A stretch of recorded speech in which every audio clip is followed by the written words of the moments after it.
Raghunath Paramhams Parivrajacharya Ashtodasad Srimad Srila Abhaya Charnar Vrind Bhakti Vedanta Swami Srila Prabhupada Ki Jai Anant Gauri Vaishnav Vrind Ki Jai Granth Raj Srimad Bhagavatam Ki Jai Nitai Go Premanande Hari Hari Bol.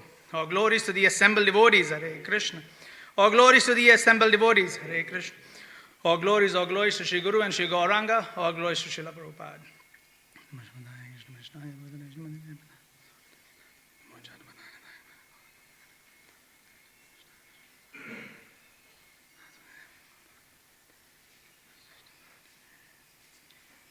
Jai, Hare Krishna. Today we'll be reading from Canto 3 of Srimad Bhagavatam entitled The Status Quo, Chapter 25, The Glories of Devotional Service. Text 25, famous shloka. We'll all do Mangal Charan. Om Jnana Timirandasya Jnananjana Shalakaya Chakshurun Militam Yena Tasmai Shri Guruve Namaha Shri Chaitanya Manobishtam Stapitam Yena Bhutale Swayam Rupa Kadamahiyam Dadati Swapadantikam Vandeham Shri Guru Shri Utha Padakamalan Shri Gurun Vaishnavamscha Shri Rupam Sagrajatam Sahagana Raghunathan Vitam Tam Sajivam Sadvaitam Savadhutam Parijana Saitam Krishna Chaitanya Devam Shri Radha Krishna Padan Sahagana Lalita Shri Vishakhan Vitamscha He Krishna Karuna Sindhu Dina Bandhu Jagatpate Gopesha Gopika Kanta Radha Kanta Namostute Tapta Kanchana Gaurangi Radhe Vrindavaneshwari Vrishabhanu Sute Devi Pranamami Hari Priye Vangsha Kalpatarubhyascha Kripa Sindhubhya Cha Patithanam Pavanebhyo Vaishnavebhyo Namo Namaha Jaya Shri Krishna Chaitanya Prabhu Nityananda Shri Advaita Gadadha Srivasadi Gaura Bhakta Vrinda Hare Krishna Krishna Krishna Hare Hare Hare Rama Rama Rama Hare Hare Hare Krishna Krishna Krishna Hare Hare Hare Rama Rama Rama Hare Hare Hare Krishna Krishna Krishna Hare Hare Hare Rama Rama Rama Hare Hare. Om Namo Bhagavate Vasudevaya. Om Namo Bhagavate Vasudevaya. Om Namo Bhagavate Vasudevaya. Om Namo Bhagavate Vasudevaya. Om Namo Bhagavate Vasudevaya. Om Namo Bhagavate Vasudevaya. Narayanam Namaskritya Naram Chaiva Narottamam Devim Saraswatim Vyasam Tato Jayamudire Nashtaprayeshu Abhadreshu Nityam Bhagavad Sevayat Bhagavate Uttama Shloke Bhakti Bhavati Nashtiki Mukam Karoti Vachalam Krishnaya Vasudevaya Devaki Nandana Mukam Karoti Vachalam Pangum Langayate Girim Yat Kripadamaham Vande Shri Guru Dinataranam Paramananda Madhavam Shri Chaitanya Ishwaram. Text 25. Satam prasangam mama virya samvido Bhavanti hritkarna rasayana katha Tajoshanadashva apavarga vartmani Shraddharatir bhaktir anukarmishyati Satam prasangam mama virya samvido Bhavanti hritkarna rasayana katha Tajoshanadashva varga vartmani Joshanadashva varga Shraddharatir bhaktir anukramishyati Vaishnava Satam prasanga mama virya samvido Bhavanti hritkarna rasayana katha Tajoshanadashvapavarga vartmani Shraddharatir bhaktir anukramishyati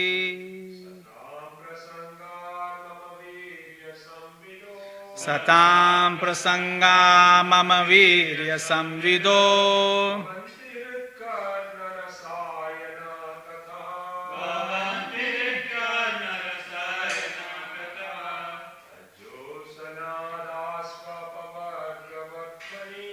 Joshanadashva vartmani Shraddharatir bhaktir anukramishyati Satam prasanga mama virya samvito Bhavanti hritkarna rasayana katha Tajoshanadashvamapavargamani Shraddharatir bhaktir anukramishyati Satam prasangan mama virya samvido Bhavanti hritkarna rasayana katha Joshanadashvapavargamani Shraddharatir bhaktir anukramishyati. Okay, word for word. Satam, of pure devotees. Prasangad, through the association. Mama, my. Virya, wonderful activities. Samvida, by discussion of. Bhavanti, become. Hrit, to the heart. Karna, to the ear. Rasa ayana, pleasing. Katha, the stories. Tat, of that. Joshana, by cultivation. Asu, quickly. Apavarga, of liberation. Vartmani, on the path. Shraddha, firm faith.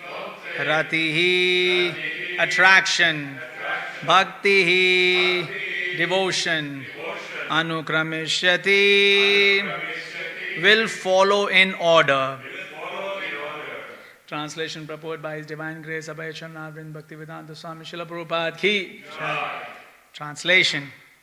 In the association of pure devotees, discussion of the pastimes and activities of the Supreme Personality of Godhead is very pleasing and satisfying to the ear and the heart. By cultivating such knowledge, one gradually becomes advanced on the path of liberation, and thereafter he is freed and his attraction becomes fixed. Then real devotion and devotional service begins. Purport. The process of advancing in Krishna consciousness and devotional service is described here. The first point is that one must seek the association of persons who are Krishna conscious and who engage in devotional service. Without such association, one cannot make advancement. Simply by theoretical knowledge or study, one cannot make any appreciable advancement. One must give up the association of materialistic persons and seek the association of devotees, because without the association of devotees, one cannot understand the activities of the Lord. Generally, people are convinced of the impersonal feature of the absolute truth. Because they do not associate with devotees, they cannot understand that the absolute truth can be a person and have personal activities. This is a very difficult subject matter, and unless one has personal understanding of the absolute truth, there is no meaning to devotion.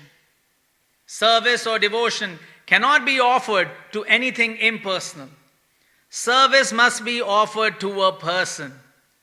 Non-devotees cannot appreciate Krishna consciousness by reading the Srimad Bhagavatam or any other Vedic literature wherein the activities of the Lord are described.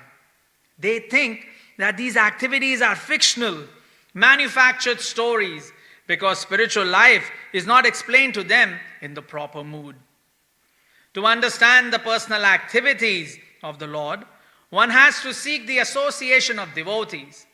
And by such association, when one contemplates and tries to understand the transcendental activities of the Lord, the path to liberation is open and he is freed. One who has firm faith in the Supreme Personality of Godhead becomes fixed, and his attraction for association with the Lord and the devotees increases. Association with devotees means association with the Lord. The devotee who makes this association develops the consciousness for rendering service to the Lord. And then, being situated in the transcendental position of devotional service, he gradually becomes perfect. Jai. So this is a very beautiful shloka, very famous shloka of Srimad Bhagavatam, 3:25-25. Satam prasangan mama virya samvido. So it is said here that devotional service or stories of the Lord must be heard in association of devotees. Sometimes you may be sitting alone and thinking, I read Mahabharata, I read Ramayana, right? And then you have your own ideas. But actually within the association of devotees, the true meaning of this Shastra comes. So that is why always, traditionally, you would see people would sit in the banks of, Ganges. It is said, wherever Ganges makes a hairpin turn, so you'll see Ganga, she'll be flowing. Wherever she makes a hairpin turn, usually they'll have, association there. That is considered auspicious. Every time Ganga makes a hairpin turn. Or Yamuna, any of these places, wherever she makes a hairpin turn, they'll say, oh, that's an auspicious place. Everybody sit down and, discuss Shastra. So, it is explained here that one must do this discussion in association of pure devotees. So now here's the question. Who here sitting in this room is pure devotee? Uh-oh. That means we can't associate. No, we are associating with pure devotee. That is why it is said one must read the Shastra, especially the one translated by Srila Prabhupada, because he is a pure devotee. And if you are reading that, you are getting association of a pure devotee. And by getting that association, one's heart changes. Usually we think we have to change someone's heart. We'll change it by logic. Right? 1 + 1 is 2. I've changed the person's heart. No, you haven't changed someone's heart. You've just taught them how to add things. Right? Changing heart is not about adding, removing, multiplying or dividing. No. It is about purifying. Now one may consider, what is the process of purification? Right? Typically, whenever we think of a process, we think in additive or reductive terms. Right? Whenever you're thinking of a process. If any one of you has ever done process engineering in your college or done chemistry, physics, biology, they will always talk about either additive process or reductive process. That's it. Multiplication and division is a form of additive and reductive process. Right? It all boils down to this. Either something's being added or it's being reduced. Right? This in Purushartha is called moksha or kama. So kama is an additive process. Moksha is a reductive process. Right? This is your typical dealing in this world. Right? So logic or Sankhya, if you just take Sankhya in the form of just Nyaya, which is just logic. If you just take it there, it is an additive or reductive process. It either talks about moksha or it then talks about kama. That's it. They are the only two positions you have. Right? But when we are talking about devotional service, we are talking about purification. And purification is neither an additive process nor a reductive process. That's interesting. Right? Jnana is an additive process, Vairagya is reductive. So I'm just telling you how all these things add up, right? Jnana is an additive. When you learn something, you're adding, and when you're renouncing, you're reducing. Right? So that's your typical process, right? So here it is explained that bhakti is neither jnana nor vairagya. It's both. It's an additive, reductive process. And so that is why an outcome of bhakti is jnana and vairagya. Vasudeve bhagavati bhakti yoga prayojita janadayat yasu vairagyam jnanam chayad ahaitukam. Yes? He says Vasudeve bhagavati. If one does devotional service to the Lord, bhakti yoga prayojita, through that process, through this process, right? Janayat yasu vairagyam.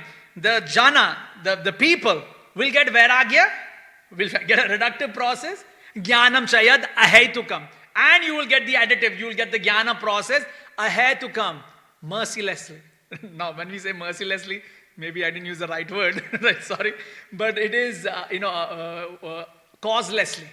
So when I'm using the word merciless, I'm not looking at it from a violent process, but without unceasing mercy. So maybe I used the wrong word. It is ahaitukam actually means unceasing process.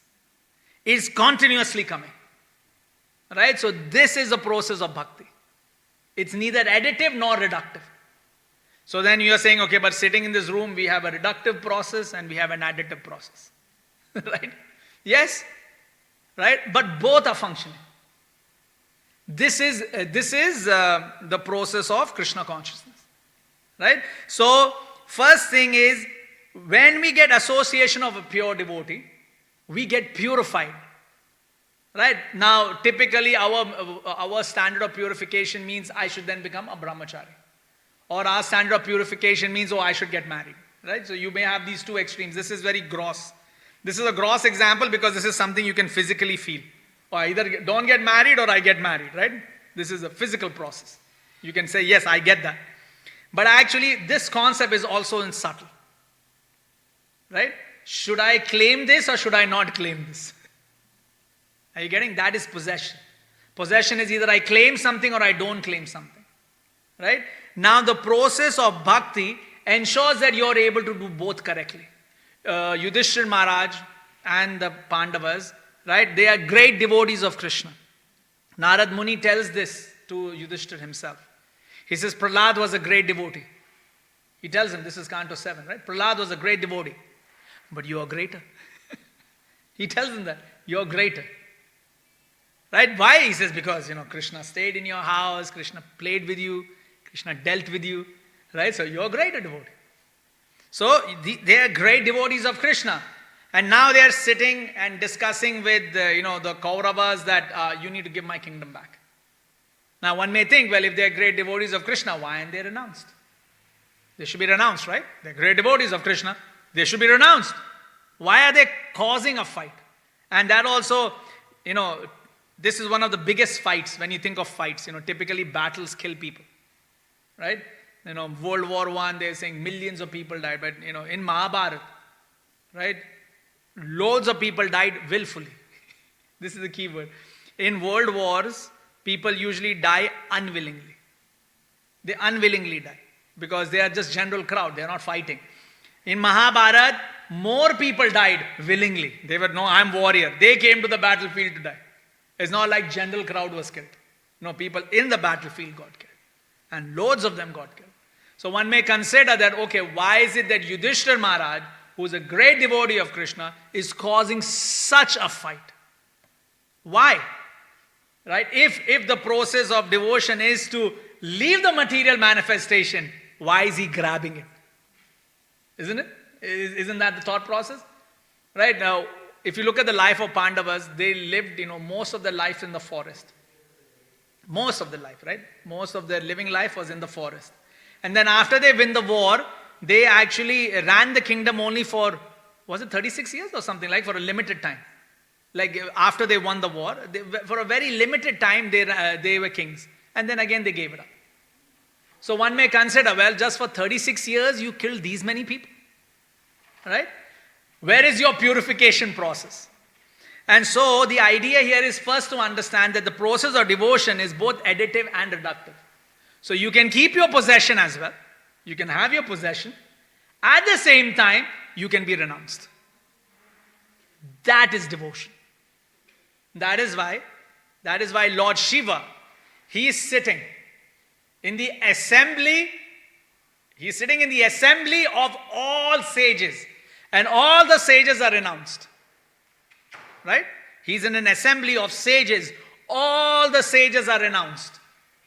Right? And sitting on his thigh is Parvati, the most beautiful woman. Right?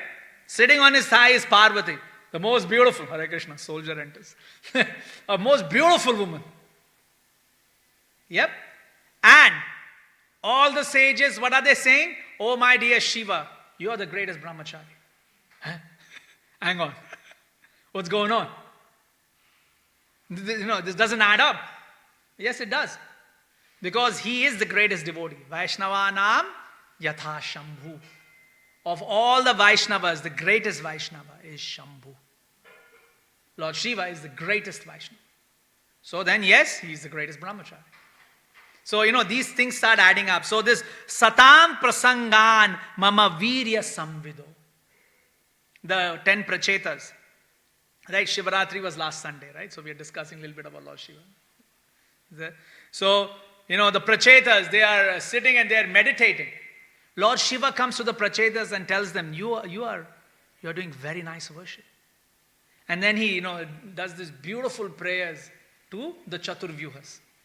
Especially Lord Shankarshana. Shankarshana is very dear to Lord Shiva. So Lord Shiva says that, my dear Prachetas, you have done such nice service, you take to devotional process. Take to the process of bhakti of Krishna. Right? So this is Lord Shiva. He is the greatest Vaishnava. But of course, typically in India, you will see, oh, this is the Vaishnavas, these are the Shivaites. What is that? Some person will come and say, oh, I pray to Lord Hanuman. What is that? There is no such thing. Hanuman prays Lord Ram. So if you are praying Hanuman, you're a Rama Bhakta. That's what it is. Well, no, but I pray Hanuman. No, you don't. You pray Lord Ram. Because if you are truly a devotee of Hanuman, right? Hanuman will tell you, pray Lord Ram. That's what it. So this is what's happening. The Prachetas are worshipping. Lord Shiva comes and says, you have done excellent worship. Excellent worship. This is coming in Canto 4 of Srimad Bhagavatam. These prayers and Lord Shiva telling the Prachetas, he says, you have done very good work. Now you take to the process of devotion. Please take to this process. Why? Because by taking this process, you will become purified. Now this is, you will notice the words that are used are very nice. They are saying you become purified. Right? What does that mean? That now that you are pure, this material manifestation will not affect you. That is the purity that is being sought. Yes? And so we will see here, Kapila Muni will present this viewpoint of how one can be purified within this material manifestation. And he is telling this to a woman who is greatly attached, his mother. Mothers are greatly attached. Right? Some of you have dealt with your mothers. Try telling them, Amma, enough. Now time for you to be renounced. What are you talking about? I went home recently. My mom, she's old now. And she's, old and, in bodily pain. So I was telling Mama, I said, Mama, we were just discussing. I said, Mom, now time has come to be renounced. She's like, yes, you're right. And then after some time, she's cooking something for me. just 5 minutes after that, she's cooking something for me. Right? So for a mother, it's very, very dear. She's very endearing to her child. She's saying, no, I really like my child. But he's telling this to his mother. He, meaning here Kapila Muni, is presenting this idea that one should have qualities of a devotee, of sadhu. So you'll see the previous shlokas are all qualities, right? These are the qualities of a sadhu. These are these qualities of a sadhu. Now the idea of telling all of this is to culminate to this point. All of those qualities that are being described are qualities of Prabhupada, of Srila Prabhupada. When you read those qualities and then you will look at Srila Prabhupada, you will see that the two are adding up. And so, Srila Prabhupada's association is what we desire. And that association comes through reading Srimad Bhagavatam. Satam prasangan mama virya samvido. Right, now here is a very nice word that is being used. The word virya. Right, vira. Virya means, typically when you think the word virya, it means a warrior. Right, stories of great warriors. Right, but here, Mama Virya, Srila Prabhupada translates as wonderful activities. Right? In Canto 11, it is explained that Krishna comes in different forms. Sometimes he comes as a brahmachari. Sometimes he comes as a kshatriya. Right? Sometimes he comes as, a Vaishya, Krishna in Vrindavan. He's in that form. Right? So you will see that Krishna comes in multiple forms. And then sometimes he comes as a Brahmana, sometimes as a Grihastha. So all these various things are being described, right? What you will notice, right, is that these activities of Virya are even in places where Krishna isn't really showing prowess, meaning physical prowess. Like in Kapila Muni and Devahuti, what physical prowess is being described? Right? What physical process? Yeah, you can describe Kapila's prowess when he burns the 10,000 sons of Sagara. Right? So now that's prowess. Right? Look at Kapila Muni. Just one, burst and just burned 10,000 Kshatriyas. And these guys were really powerful. The 10,000 sons of Sagara were extremely powerful personalities. They dug their way to the subterranean regions. So quite powerful people. That's meaning they went through mandalas. They dug through mandalas. Like that's what we are discussing, right? They're quite powerful personalities. So yes, if you can say in one sense, Kapila Muni, he did some really physically, with physical prowess, he showed some strength. But that is not what is being described here. Here, wonderful activities are being described as those that please devotees. So the question becomes, what pleases devotees? When we think of ourselves, typically when we think of Krishna, we always like to remember that Krishna killed the demons. Right? Why? Because we want Krishna to kill our demons. Right? That's what we want to, consider, see. Right? That is our desire. So that is how we look to Krishna. But pure devotees of Krishna, that is not too important for them. The killing of demons is not that focused or that important. For them, the wonderful activities of Krishna are more important. What is that? This discussion of Kapila and Devahuti. Oh, this is of great, great taste. Right? So this is the word. Rasayana. Right? So great taste. So this is virya. For devotees, this is virya. That is why we are sitting and doing one shloka of Srimad Bhagavatam. You may think, right, we can just get through this chapter, isn't it? Yeah, you just sit down and binge reading. Some of you like to, people nowadays like to watch binge movies. But you like to do binge reading. I did my first binge reading, Prabhupada Leelamrita. I read it cover to cover. I bought the 2 big books, sat down and read it cover to cover, binge reading. Like so you can actually just binge read this whole thing. Just sit down, just flip through the pages. Why are we doing shloka by shloka? It feels very slow. Doesn't it feel slow? It's like, get to the next point, man. Right? It feels slow, doesn't it? Sometimes when you sit back and think, why are we spending so much time on the shloka? Because this is the virya samvido. Right? This samvida means discussion. Right? Samvida. This is the virya These are the beautiful pastimes and qualities that we want to discuss. Because this gives us pleasure. The killing of the demons, okay. Alright, you kill the demons, whatever. Yes?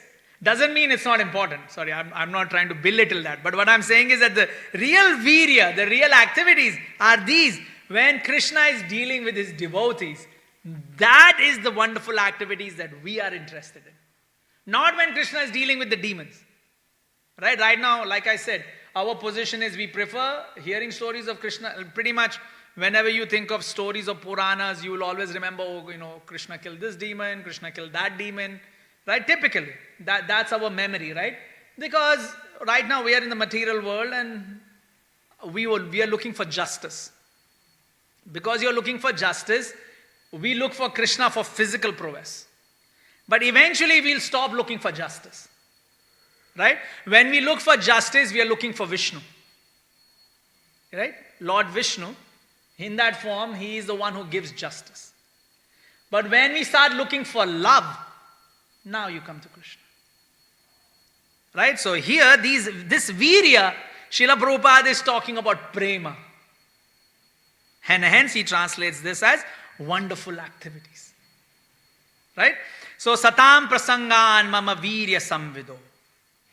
Right? So it's saying that one should associate with pure devotees. Right? And mama virya, my wonderful activities. Krishna's, the mama here is Krishna. His wonderful activities should be discussed. Right? These are the activities we discuss. Typically we'll discuss, first when we are in the material world, we discuss about the material world. Right? Then we become devotees. We start discussing about devotees. That devotee did this. That devotee did that. And we're discussing about devotees. Right? But at some point in this journey, we should start discussing about Krishna. At some point. Right? And you will notice this, that, this journey is very, what's the right word? It's very, it's not natural for us. Right? This is not natural.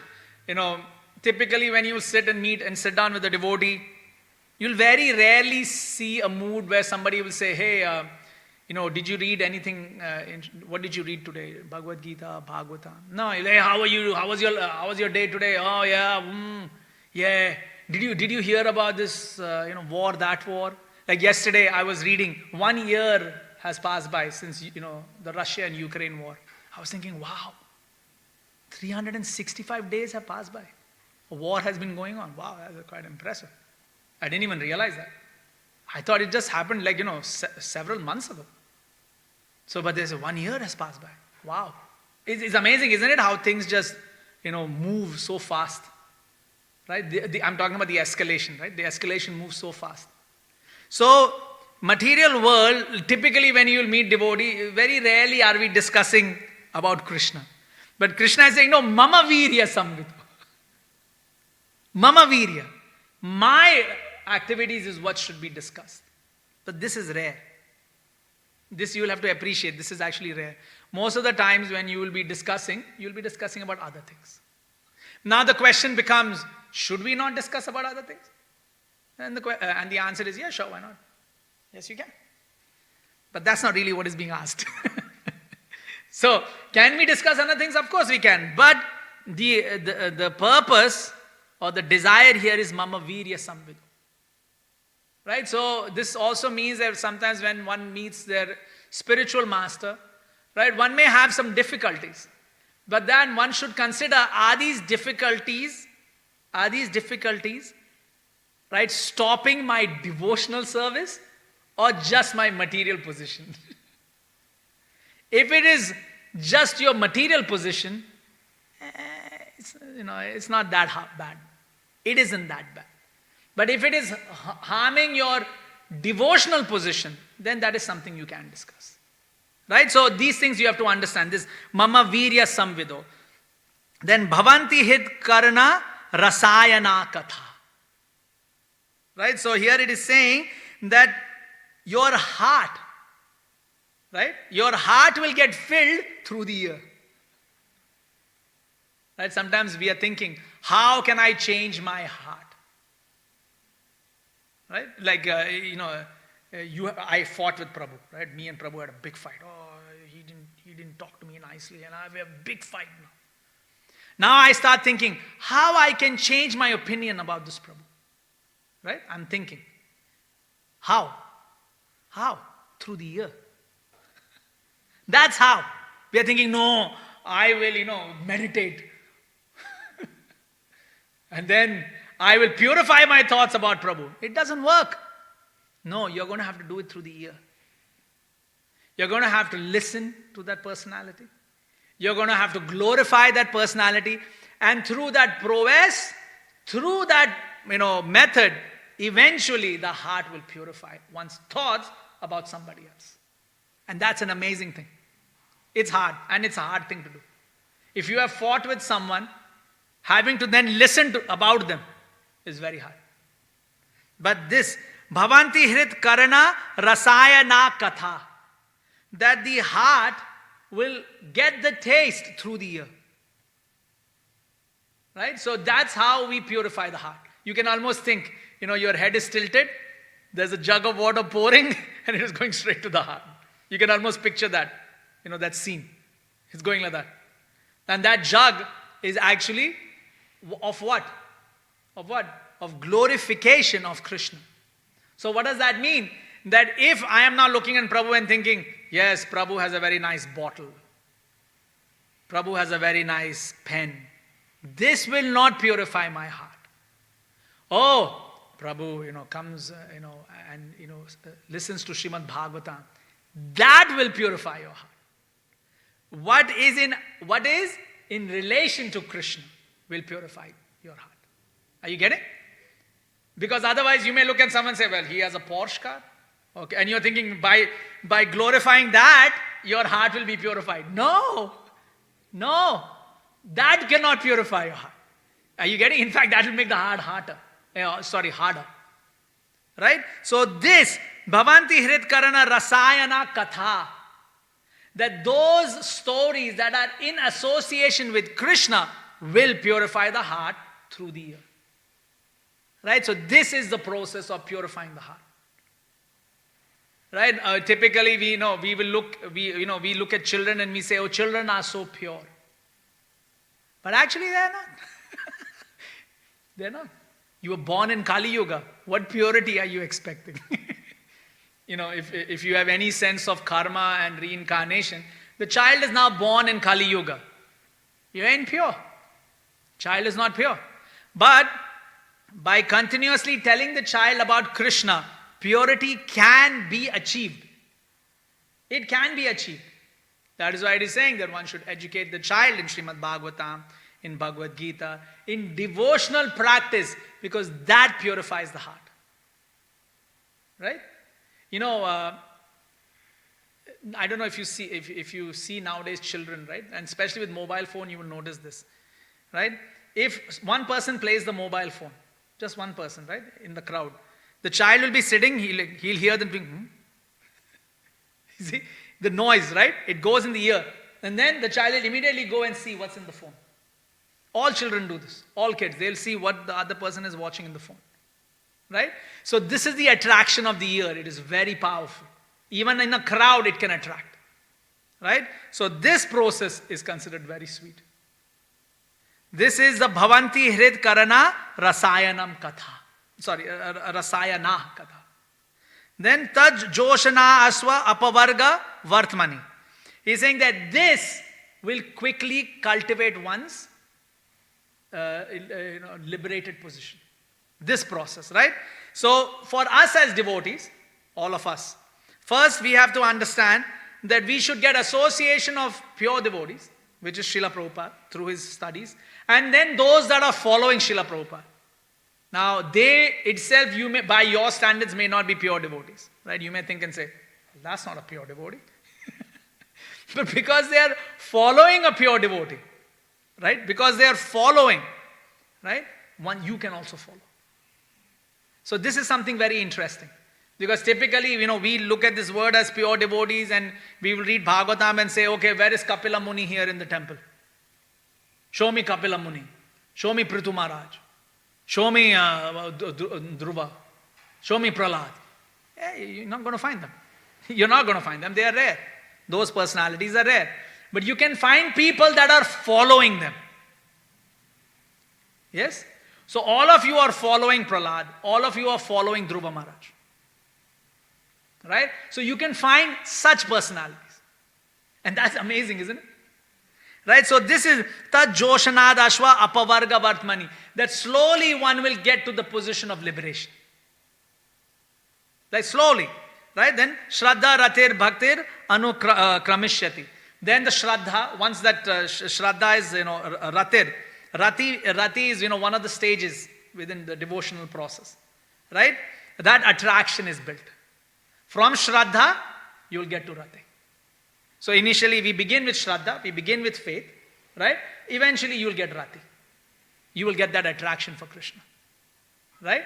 And once you get Rati for Krishna, then you are very sound. Right? And Anu Kramishyati. And he says, that will be the order in which it will come. It will start with Shraddha, it will eventually come to Rati. And the interesting thing of this Anu Kramishyati is, even the concept of love, right? Even the concept of love follows an order. And that is why Nectar of Devotion is written. Nectar of Devotion is written to explain to us what is that order of love. Now, because we have never been in love, we don't understand the book, right? How many people find Nectar of Devotion hard? I find it extremely hard to understand. How do you make that fine line? It's hard. Right? But those who are in love, they can very easily see it. Right? So, the idea here being is that although we are talking of something very esoteric, we are talking about Shraddha, and then we are talking about Rati, which is attraction. These are all esoteric concepts. Show me your faith. Show it. Well, I have faith, but where? Show it. I have attraction. Show it. Show it. It's hard to show because it's esoteric. Right? But even these esoteric concepts follow an order. Right? So this is the fine-tuned nature of Krishna consciousness. That it is telling what is love, how is attraction formed, what is faith. All of this is clearly described. Right? If you talk to, I was talking to a Christian, he was saying, some people are born with faith and some are not. Because they can't describe it, so that's the answer. Simple answer. Or you either have faith or you don't. No. What is Shraddha? How is Shraddha defined? All of that is very clearly explained in Nectar of Devotion. Right? So this we have to understand that this is although very esoteric and very subtle, they are still following a particular order. And why is there order? Why is there order to all of this? Because that all of this goes, and Srila Prabhupada is focusing this in his purport, right? Is because there is no such thing as impersonal.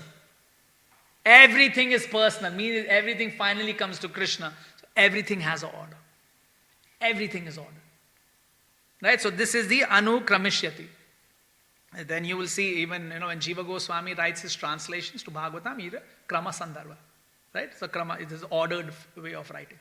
So he mentions that word. So yeah, we will end here. It is 9:45. Devotees want to share some. This is one can go very long in this shloka. It's a very beautiful shloka. But spend some time reading this shloka. And this chapter is also very nice. Right? So yeah. Yes, Prabhu. I felt that this shloka seems to resemble the Bhagavad Gita 10th chapter. Bodhiyasya Parasparam. Parasparam Katyasya. Yes. Mamityam Tushanti Charavanam. Yes. Tushanti and Ramanti. Yes. Seems to resemble. Yes. Because when you are amongst devotees, then you will discuss. Yes? Correct. Anything else devotees want to share?